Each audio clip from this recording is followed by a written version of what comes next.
Alright, hello everyone, this is Warm Cabin, and I'll be presenting Rockman 2 Zipless. I know the schedule said Mega Man 2, but we take what we can get. If you didn't know, Rockman 2 is the Japanese version. It's equivalent to difficult mode on the international release, but with faster text, or more specifically, less of it. And if you're wondering about normal mode, stop wondering about normal mode. That's all I will say. Okay, so in real-time runs of this category, you'll usually see people go air first. And that's because he gives you item 2, which really helps out a lot. In this route, we eschew that in favor of having item 1 in Airman stage. And it's a really tough balance. It's only a second and a half faster. Really amazing stuff. It's a really, really cool coincidence. And quick first is sort of the whole route really had to shuffle around to make that work. So you'll see why later. Now for basic movement tech, Mega Man actually moves a bit slower on the ground by 1 pixel every 16 frames. So the movement is motivated by that. Think of the ground like a conveyor belt, and we want our feet on that ground.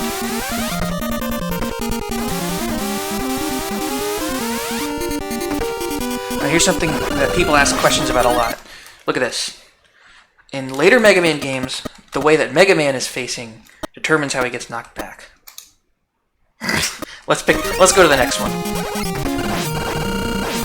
The way Mega Man is facing determines how he gets knocked back in most Mega Man games. But in the first two, it's determined by the way the enemy is facing.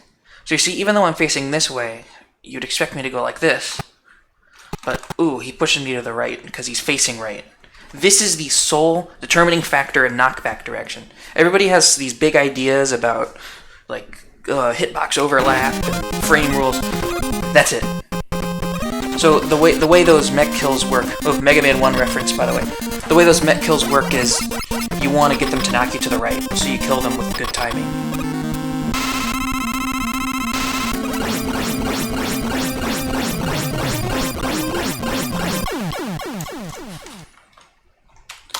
Now, I know it's tacky, but I'd like to rewind and explain something. So you may notice throughout the fight, I shoot extra lemons. See that? Also, sick dodge, by the way.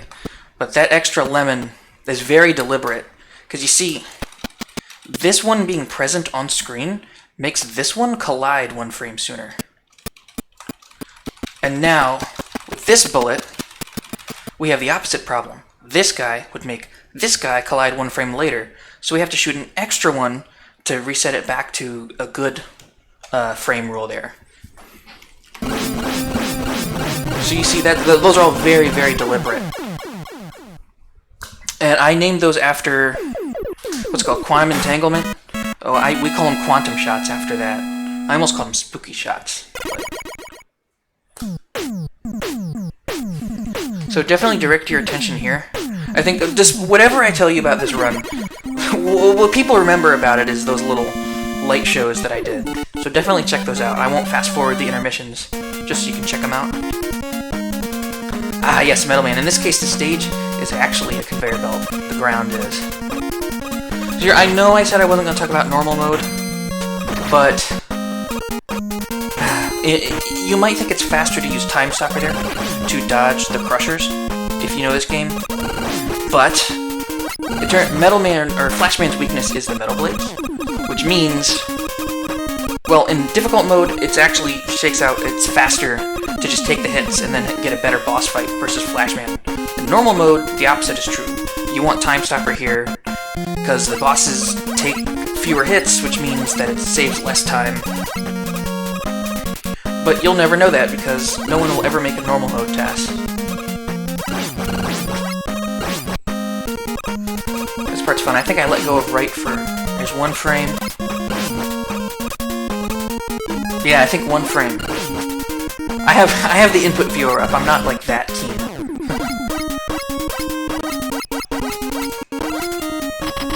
So that right there, in the newer route, in the new version, this version is from 2019.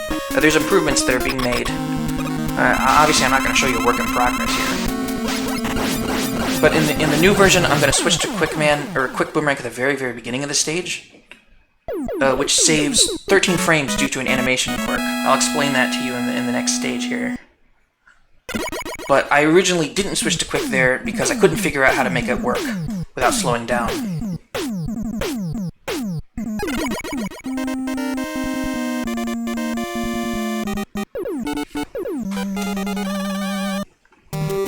So here's where I do switch. See, he's teleporting down, and we can press start to interrupt this animation. In fact, you don't even see him hit the ground if you do it frame perfect. This first possible start press is actually 13 frames sooner than the first possible jump you could do. And so you save 13 frames for free if you do that. And this stage is a good example because if I had Buster out here, the movement would actually be just a bit cleaner, and I'd save like maybe 4 or 5 frames. But it's not worth it. The 13 frame pausing quirk is worth it. You'll see that a lot throughout the run. Extra life for swag, by the way. I think that's the first one. No, it's the second one. We've had 2 extra lives. And each one makes your run 10% cooler, so you do the math. Here's a floating metal blade. If you were watching the inputs, there's another one. I really went overboard with those on this. Here's the third one. Yeah, if you press opposing directions simultaneously, which you're not supposed to be able to do on a real controller, so they didn't code for that case, the metal blade will float in place. Like 2 opposing vectors are applied to it, I guess.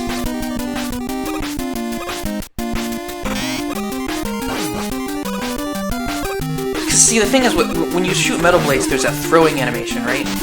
And that stops you. You can't move, so you have to be jumping, which I told you is slower. So the fact that I was able to get those floating blades without incurring additional jumps, back in 2019, I guess I was really proud of that, so I kept doing it. Okay, so this is a double death. It's a pretty flashy trick. So watch how he teleports off the top of the screen. The way the game's coded, it's not like initiate teleport, wait 10 seconds, and then load the next level. No, what happens is it waits for him to reach... Initiate teleport, wait for Mega Man's coordinates to be -1. So, ending the fight higher up is optimal. And usually double death is not so dramatic, you'll save like maybe 1 or 2 pixels. But in Bubble Man's case, you actually save like a whole screen's worth of waiting. I think you go 8 pixels every frame. So it's not that substantial, but it's pretty good. Oh, check this out. He's still stuck in the throwing animation. Because the double death it froze the timers. So I actually have to cancel it with a shot. So now I can walk while shooting. In the new version of the run, that didn't happen. So there's clearly something I don't understand there. Oh, ice physics are fun in this game. I wish every stage was icy. I'll show you. So, watch this. See, as I go, I turn around. And that's strategic. You lose a little speed when you do that, so that's strategic. I'm going to clip here with perfect subpixels. And then when I go like this, honestly, it can save up to almost a whole pixel, like 15/16 of a pixel. That's a pretty useful tech.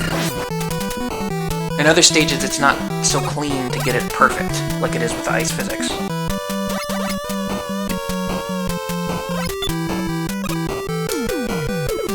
Quick Boomerang, by the way, it's exclusively... The only reason I switched to this is to deal with the mechs.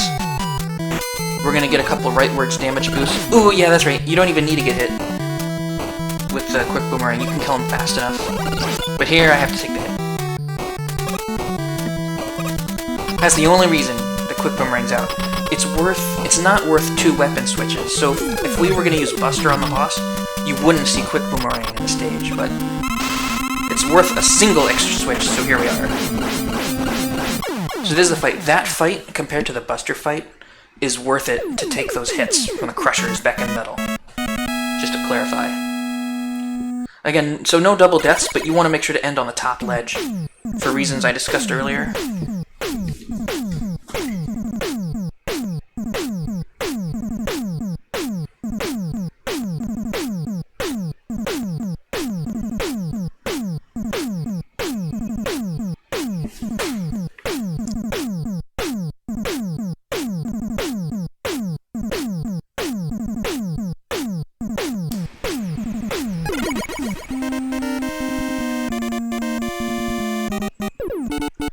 Promised I wouldn't skip them. Okay, so this is Heatman, and it's going to start off virtually identical to any percent. I'll tell you when it diverges. That's extra life number 3. 4. 2 in a row. RNG, let me tell you about RNG. It cycles every frame. So it's not like whenever you kill an enemy, it increments or advances the register or whatever. Every frame RNG is advanced, and every random event that would occur on that frame is going to use the same value. The upshot for extra life manipulation is that if you have a really long range of time to kill an enemy, here's where it switches to zipless unique, by the way. If you have a really long range of time to kill an enemy, you can pretty much manipulate whatever you want, because there's only 128 possible values. So that little movement where I jump back and throw it again, that only saves time right there. And the other ones, it was optimal to do it as you saw.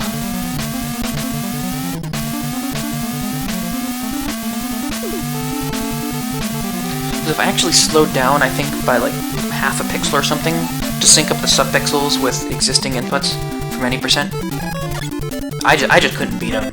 Those are actually a lot more, because those things, it's not an auto-scroller, right? Each of those blocks appears, like even though it's invisible, the timer starts. So you want to load that coordinate of the screen as soon as possible. And it's really tricky to get the timing.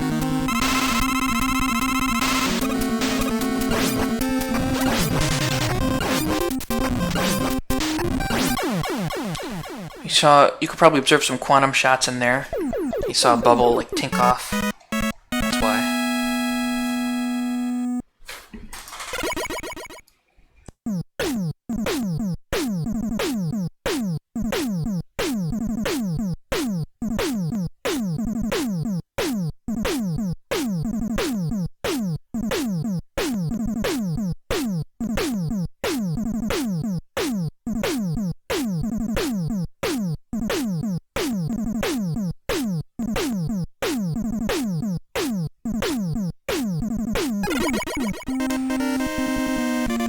Okay, this here is the crux of the entire route. So watch what I do with the Atom 1s. This does also exist in any percent, and it's certainly not a zip, but it saves 12 seconds over, you know, not having Item 1 here. I think you'll see how clearly that saves time. So if you just go, you just go. So, compared to normal, just picture standing around and waiting on those clouds and shooting the guys. It takes forever. But the thing is that having Item 2 early helps you get a lot of... Item 2 makes you go twice as fast, basically. So you can set it up to get some really nice, sort of, jet over the stage type of movement. And so that's why, even though that's, like, so clearly way faster, that's why it barely saves time. Because when you can't zip, Item 2 is king.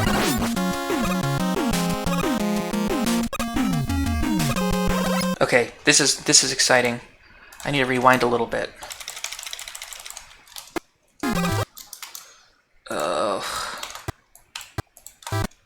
Not there. Real-time tassing. So look at this. The bird and the egg are separate objects, but when you shoot the bird, the egg dies. They're linked.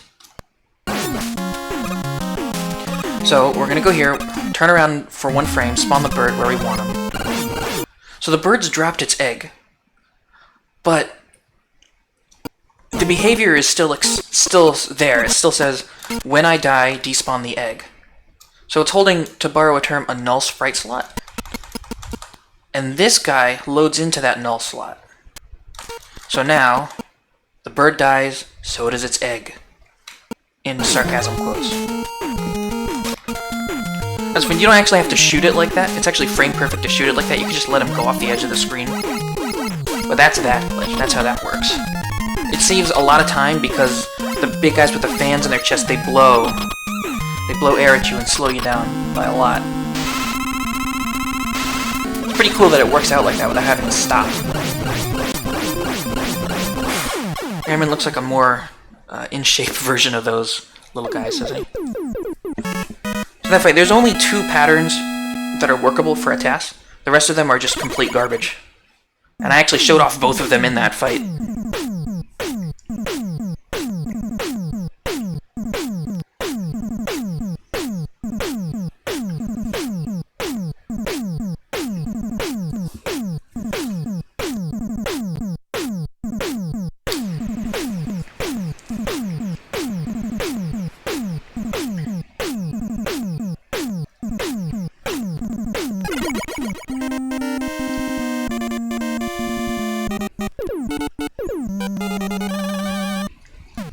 So this route deviates a little bit from what you might see in real-time zipless runs. Real-time zipless ones, they get out atomic fire and just charge it. I think they kill this guy. This is more similar to any percent. So it's best to exhaust your item 2 in one long ride. I'll tell you more later. So here, these guys actually have invisible barriers. You can see me bump up against it for a couple frames. So you need to defeat at least one of them. Time Stopper will actually prevent them from spawning, and also their barriers, but it doesn't last long enough to get all 3 of them. So that's why we have to use Atomic Fire and then Time Stopper. So that item 2 in this movement, this is inspired by the TAS, the PlayStation port of this run, which patches out zips, so it's kind of zipless, but kind of not. He would switch to Crash Bomber here, but I stick with item 1 and just sort of lag my way around.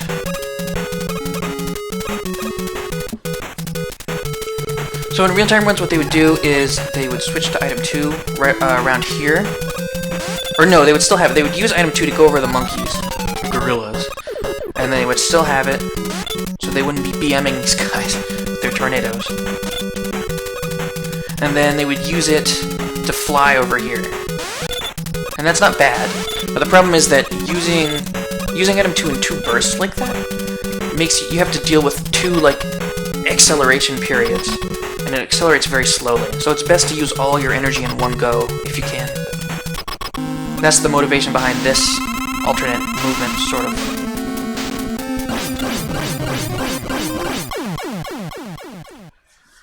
Fight's pretty clean. The very last hit is actually 1 frame slower than a theoretical optimal, like, iframes delay. But it just, because the previous projectiles have to leave the screen, there's nothing we can do. It's a miracle that it's only 1 frame. Alright, here comes Crash Man. I don't care who you are, I don't care what category. Crash Man's hype. We're gonna use item 2 as a poor man's item 1 here.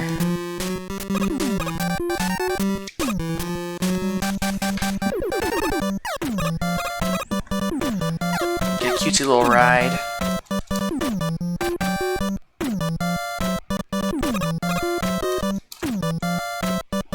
Now we'll use item 1 as an item 1 man's item 1.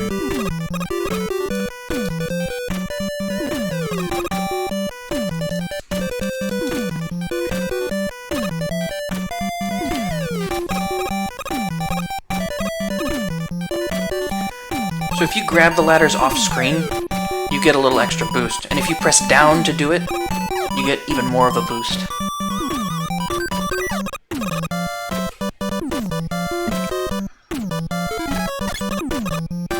Right here I think is a good opportunity to explain the ladder fidget. Let me show you. So I'm in the throwing animation and I grab it, and I can't move. I'd be stuck in this pose. Now in Mega Man 1, if you drop off and grab back on, the pose goes away and you can keep climbing. In Rockman 2, it's not the case. It persists. So what we do is you drop off, grab it again repeatedly, and that, even though you're visibly going downwards, it saves time. What's happening there? Well, let's watch it again. Grab, drop, grab, drop, grab. It's not visible. You can't see him going down, but he is going down. What's happening there is that the animation timer is decrementing twice in one frame. So each time you grab back on, the timer decreases by 2. And so even though you're going down, that ends up being faster. And if you're curious why that happens, I'm pretty sure it's because certain parts of the update routine, like including spawning bullets and running down your animation timer, it gets called twice in a single frame when you grab a ladder. There's a couple glitches that manifest from that coding design decision.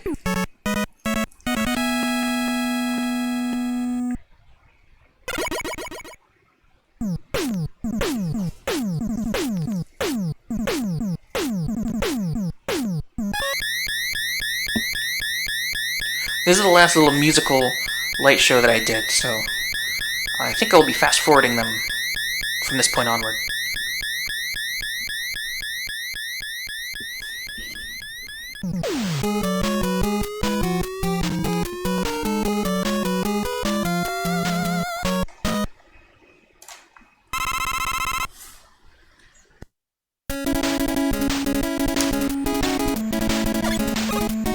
That's a really tight jump there. We'll turn around. It doesn't work. There's no... We're using item 3 here instead of a normal item 2 strat. I found that typically what they will do is, in real time, what we'll do is we'll use item 2 here, and then we'll refill it in Wily 2. But I found that it was faster to just stick with item 3, because you need item 3 for this section anyway. So I found it was faster to stick to it. Stick to item 3. You don't lose any... you don't waste time in the menus. You waste like 50 frames every time you need a pause. There's a weird like half ladder alignment that helps position things here. There's another ladder fidget and a little pop-up. This is my strategy. Item 2 to climb that ladder saves like a second and a half. Nobody in the world does that except for me. I do that in real time, and it's a waste of energy, and it's just not worth it. But it's so good. So if you've seen any percent, you know there's a way to skip this boss fight, but that is deemed too glitchy and banned. So we do this. We actually have to fight him. And this is one of the best possible... This is like the best possible coordinate you can die on. I set up a double death. Also, you have to kill him on an exact multiple of 16 frames, and you save an extra 16 frames. I don't fully understand it yet, but that's something that you have to keep in mind. So if you notice, like, mash, bow, if you hear that little gap in the shooting, that's why.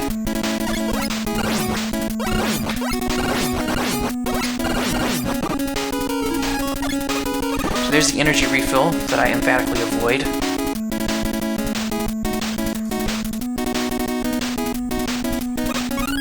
There's our free E-tank, which we won't be using. You know, as cool as it is, every extra life, that one doesn't count. That doesn't make your run cooler, it's unavoidable. But if every extra life makes your run 10% cooler, then using an E-tank makes your run like 100% less cool. So basically, don't use E-tanks in your TAS.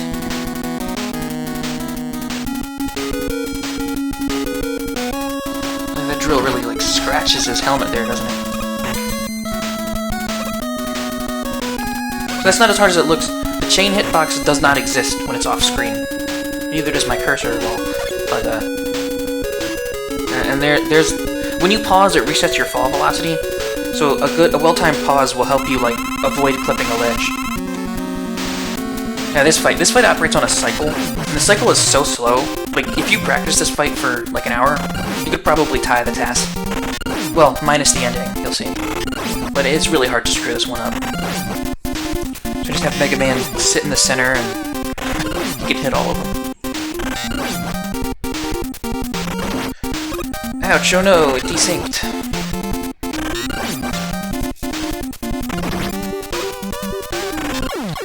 Just kidding. So again, that double death is going to save us like, I don't know, 2 tiles, 32 pixels. 4 frames? 5 frames? I don't know.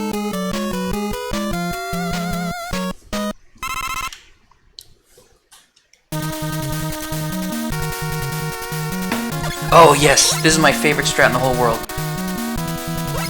So look at this. I got a hitbox script running. Whenever you shoot a weapon, it initializes a hit. Look at those bubbles, by the way. They go out of the water. Magic. So every time you shoot a weapon, it's going to initialize a hitbox size. And these guys in particular set up a really small one, size 1. Now, what I'm trying to do is preserve this one, size 2, which I've done successfully so far. And the way I do it is by keeping a max of 2 boomerangs on screen at once, which correspond to these 2 numbers. So see, even all these shots, 2 on screen maximum at a time. Even during the fight, even during my little tantrum. I'll explain this tantrum later, it's not totally pointless. So now we got him. It was all to preserve this little number 2 into the boss fight of the next stage. And again, this is a 2 from the metal blades from the Pico Pico fight at the end of Wily 2. Okay, so real quick, that tantrum. Item 1s have subpixels, which affects how quickly they rise. Sometimes you want them... You don't always want minimum, sometimes you want maximal or... It's confusing. But not only do they persist between usages of the items, but between usages of other items. So by shooting the quick boomerang and letting them fly, my item 1s are going to rise faster, and this item 3 as well. So there's all kinds of stuff like that throughout the run. It affects you way more in any percent, where you have to set up those awesome zips. But it still is a thorn in my side for zipless, too.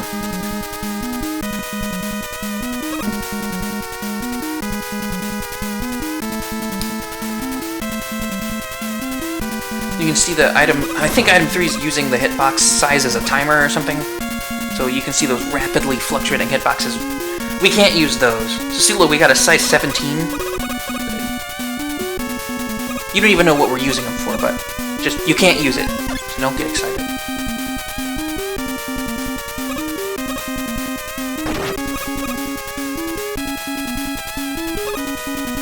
So pausing, you actually need to pause whether you won't hit that block. Using up the last of our item 1s. That guy's a jerk. Don't trust that guy. So here, rather than jump over him, I'm going to take a hit. I'm setting up another thing for this fight. So I preserve this hitbox and the taking damage coordinates. So we're going to go here. Taking damage makes this possible. See, let's get rid of this script real quick. So you can see, if you can see through the flicker, I'm able to, the explosion's not hitting it, Mega Man is. Mega Man's body acts as a bullet here. And it's some obscure hitbox glitch that I don't fully understand. But when you take damage, it affects the range of that. So right now it's actually a really crappy range. So that's pretty standard. And here, I get hit again, which sets up good values for this. So this hitbox is extra big and registers as a collision with Mega Man. Okay, so that's that. But what's with the Metal Blade hitbox? Well, here's where that comes into play. Settle down there, dude. So you see this right here? Crash Bomber does not initialize them. It does not initialize the hitboxes. So this is just going to be only for the projectile itself, not for the explosion particles. So this Metal Blade size 2 box that's been left over for 2 stages, it's there, and it's going to make this puff of smoke collide sooner, which enables me to get in here sooner and shoot my bomb sooner. So the timer starts when the bomb latches on the wall. I think what happens was the door exploded like 15-20 frames sooner, but the bomb latched into the wall like maybe 4 frames sooner. So the overall savings was a pretty disappointing 4 frames overall. for all that hyping up that I did. But it's my favorite TAS strat ever. Look how narrow that hitbox is, by the way.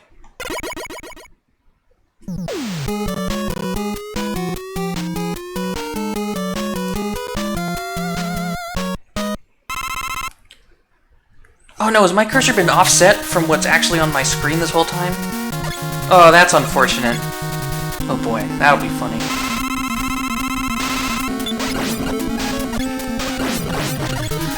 Alright, so this boss rush is... there's a new order that we do it in now, but this was meta in 2019. Oh gosh, this fight, it's really intricate exactly how far you go and how long you wait to like make him charge you. It's not as easy as you would think, the heat fight, I mean. That fight's a real riot.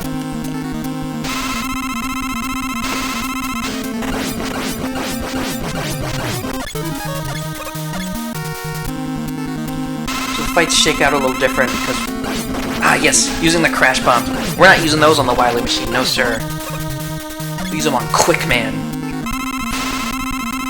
That's a fun fight to do. Quick fight it. Okay, don't blink. You know, people have all these cute little theories from when they were kids, like, oh, Metal Man's weak to his own weapon because the gears mesh, or because he's such a wimp. But the fact is that the devs just thought it would be cool. They're like, if we make him weak to his own weapon, they'll write about it in the magazines, and it'll be awesome, and people will buy our game. In case anyone was wondering that. Yeah, so instead of Crash Bomb, we just spam them full of Metal Blades. We actually use every little bit of ammo, which is impressive in its own right. Each little tick of Metal Blade is worth 4 blades. And if you don't use all 4, you can essentially, like, it won't spend it and it'll reset the sub-bar energy.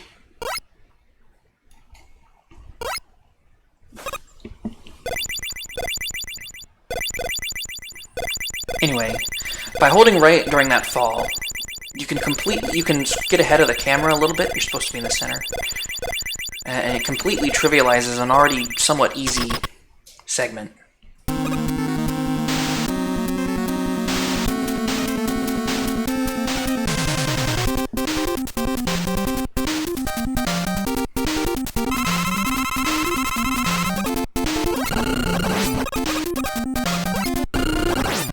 And that is time. I wasn't running a timer, but it was 23 minutes and something, I think. I forget. Oh, man. Well, thank you so much for watching. Enjoy the rest of the marathon. Unless they put this thing at the end, in which case, have a happy Thanksgiving. Night, everyone.